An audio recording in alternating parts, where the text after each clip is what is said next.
So again, the wonderful words of the Nicene Creed, and those are words that people of faith have walked by for a number of centuries now, since about the 3rd century after the time of Jesus when that creed came into existence. And again, most of you have forgotten the Da Vinci Code movie from a number of years ago that had everything wrong except that there was a Nicene Creed.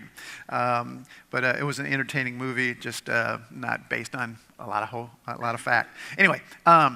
Hey, a couple of things before get into kind of the message this morning.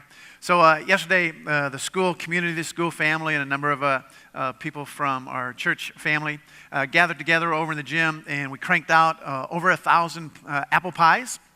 And so, awesome. I didn't expect you to applaud.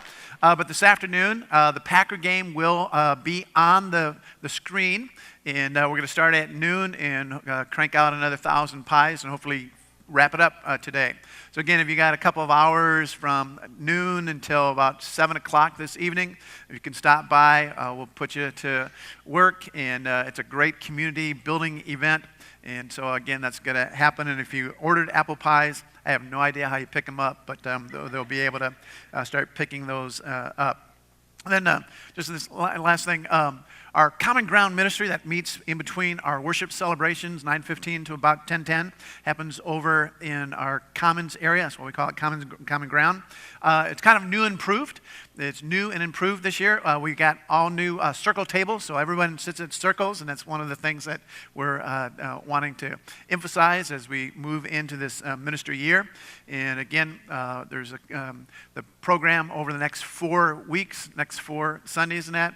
I think it's outstanding because I developed it. And so, again, you're going to be watching the Bible Project, these short little kind of whiteboard talks on the Bible, and they are just phenomenal. I just cannot get enough of them. And then the other thing that you're going to do, because those are only about 8 minutes in length, and then the other thing we're going to watch, an author by the name of Eric Metaxas, and he's got a book out called Miracles. Phenomenal book, very, very intriguing. And so again, we're going to hear him talk about it and kind of do some Q&A stuff over the next few weeks. We'll watch that in sections. So anyway, it's a great, safe place, and it's a great next step for guests and even for those that have been around for a while. So speaking of next step, what I want to talk about today is this idea of learning to walk. Again, none of us remember learning to walk, but we all know that we did at some point learn to walk because we didn't come out of our mother's womb walking. And so we know one of the things that when we were learning to walk, there was a lot of encouragement that was happening as we were learning to walk. Sometimes you can see it in videos. Sometimes you do the videos yourself. We watch the little babies around here go from being carried in their mother or father's arms to walking up and getting their blessing. I get to watch that over the period of their early lives.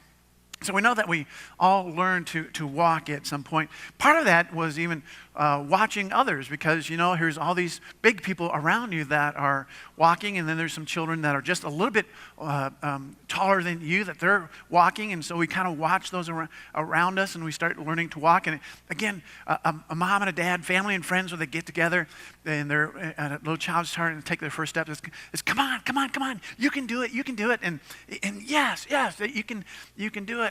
So there's all this encouragement that happens. Sometimes, though, as we learn to walk and usually learn to run, there are times that maybe we don't quite, probably not. Well, sometimes in our walking, there might have to be some sort of a corrective measure that would happen. But definitely in our running, again, there's lots of businesses out there today that will help you to run better, get you the right kind of a shoe.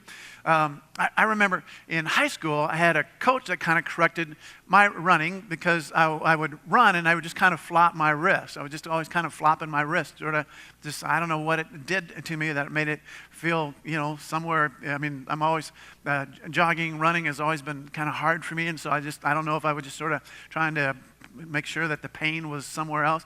But the coach kind of, as only a coach could do, "Hey, Pruitt, stop flopping your wrist. You look like a little," and so he So I've learned to run. I don't flop my wrist anymore. So there's sometimes those are little correctives that happen.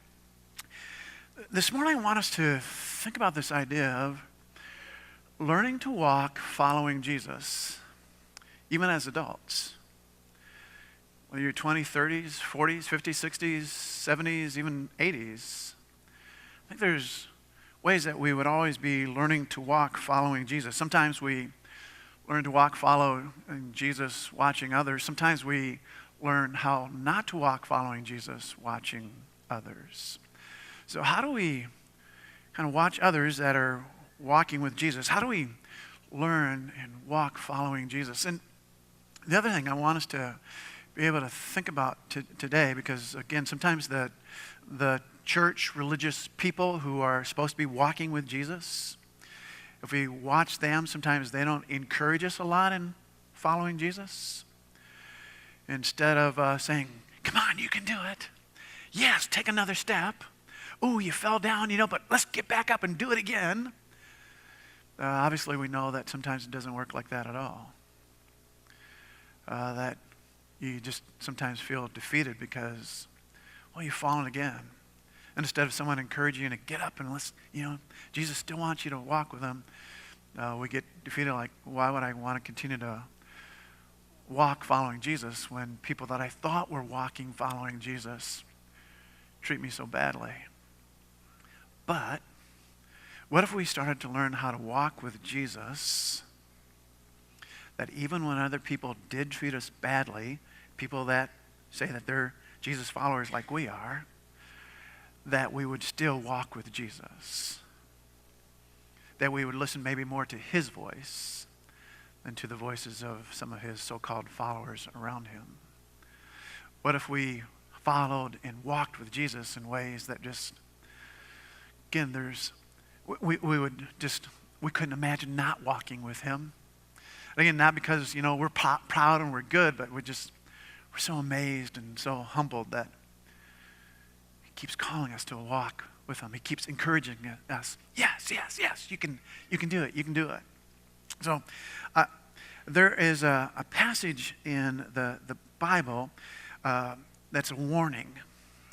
It's a warning because sometimes people aren't learning to walk as we'd think, even though they know how to physically walk.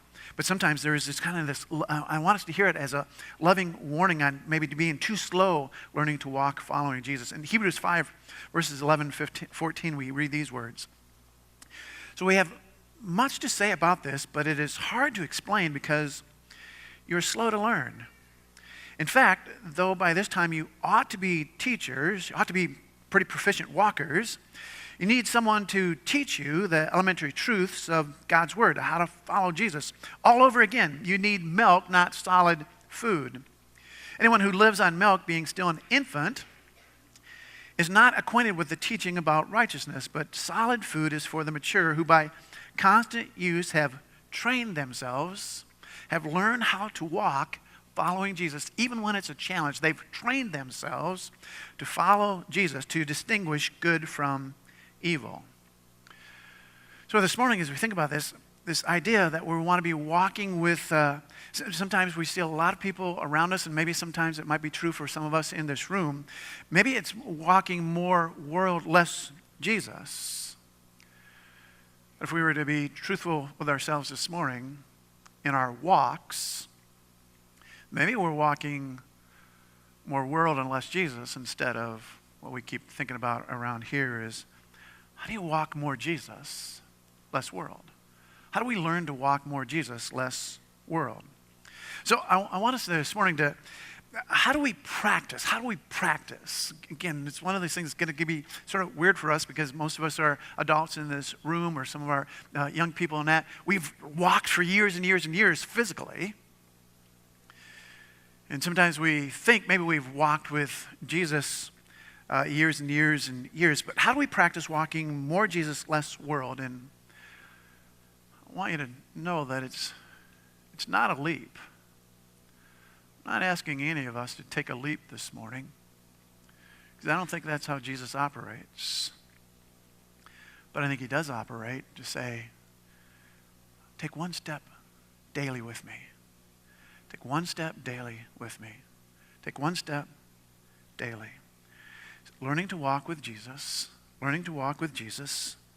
following Jesus every day.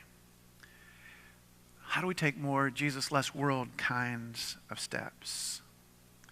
How do we take more Jesus, less world kinds of steps?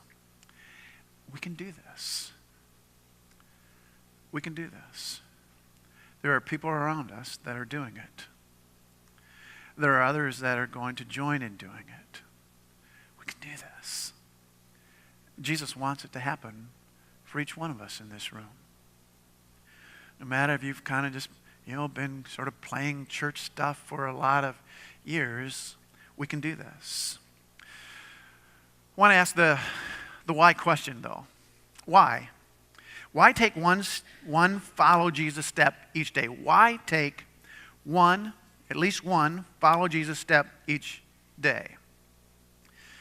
So there's a Bible verse in the middle of the Bible in the book of Psalms, Psalms 90, verse 12, and it says this, and it's one of these verses that I think in a good way can haunt us as we learn to walk, as we want to follow this Jesus all the days, hopefully all the days of our life. It says this: teach us to number our days. Again, we're going to sort of mix that metaphor up a little bit. Teach us to number our days, number our steps. A lot of you wear little Fitbits or Garmin's or some kind of deal, and you're numbering your steps, and that's good physically. But again, how do we do that spiritually? Teach us to number our days, our steps aright, that we may gain a heart of wisdom that would follow Jesus. So I want to do a little math with you today. So if you live to be 100 years old, you will live 36,500 days, and our days are numbered. All of our days are numbered. The steps, the days are all numbered. Following Jesus is numbered. If you live to 80 years, you have 29,200 days. Again, just simple math, 365 times 80. If you live to 60 years old, 21,900 days. That's a number that's ringing true for me, as you saw in the presentation, the Prezi presentation earlier. I'm going to turn 60 in December. And so on that day, I will have lived 21,900 days. If you look at the side screen there, you can see that I've lived over the half of my days. I don't know that I'll make it to 100. Not sure that I want to make it to 100. So I've lived over half of my days. Now, I'm not retiring tomorrow, so hopefully some of you, as you watch that presentation, weren't getting your hopes up that he's going to retire and disappear soon.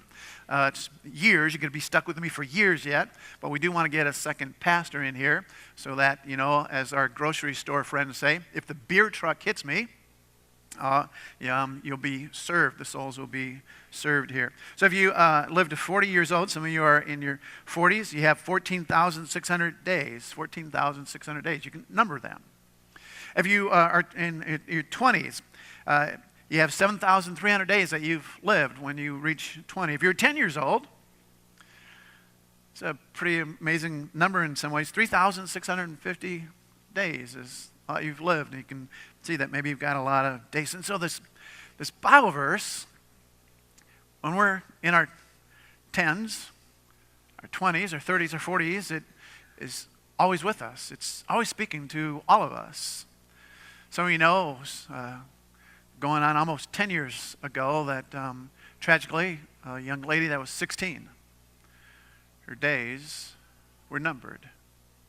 So all of our days are numbered. Teach us to number our days aright, that we may gain a heart of wisdom. And so why?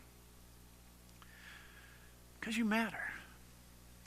You matter.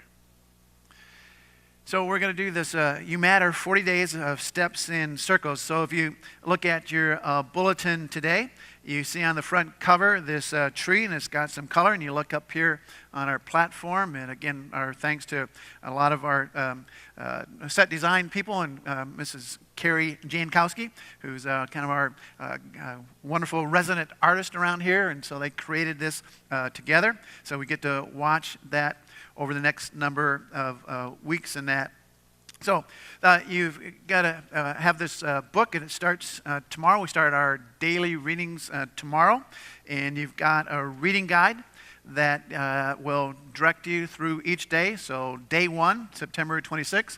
Again, this is available on audio, but you can look at the book cover. This tree of life is going to be looking at you. How do you step, walk, follow this God, and that He would continue to work in you. And again, just the daily readings in here are going to tell you over and over again, you matter. You matter. You matter to this God. So we would encourage you, if you haven't picked up one yet, get a book, get a book, get a book. There is these daily reading guides that are out in our entry area, and obviously they fit right here in the book. Or if you are an audio person, get yourself set up for an audio. Maybe you can listen to it on the way to work or listen to it on the way home. But our desire over these next 40 days for all of us is that you would take one follow Jesus step each day. You're going to take a step, not just physically each day, but spiritually too. Will you take over the next 40 days at least one spiritual step every day following this Jesus? On page 17 of our books, there is what is called a covenant. And it says, my covenant, with God's help, I commit the next 40 days of my life to discovering God's purpose for my life. How to walk with this God each and every day. There's a space there for your name. There's a space there for a partner's name. So that maybe there would be someone, maybe a spouse, maybe a friend, that you would sign your name and they would sign their name, and you're going to kind of hold yourselves to walk together and take a step each day together following this Jesus. So we know that maybe you would do that at your first circle gathering. Some of our circle gatherings will start this week more as a fellowship deal. And then watching the DVDs together and going through the workbooks together will start after that. Again, over these next 40 days, you can do this. We can do this. Out of all the days that we have to live, wouldn't it be wise to invest 40 days, numbering these 40 days, to follow Jesus? Again, we were saying last week, it happens best together, not alone. It happens best together, not alone. If glory, as we keep teaching around here about glory, if glory is all about warm, then we stay warm better together. We stay warm better together. So over the next 40 days, these 40 days are going to be 40 days of ever-increasing glory. Ever-increasing glory, that we keep walking towards that. That's where we're going. Are we going towards that glory of heaven? It's not too late to become a host, even to host a small group, gather 1, 2, maybe 3 friends and that. Not too late to connect to a circle group. We're going to have Sunday morning circles in between our worship celebrations. We're going to have high school circles.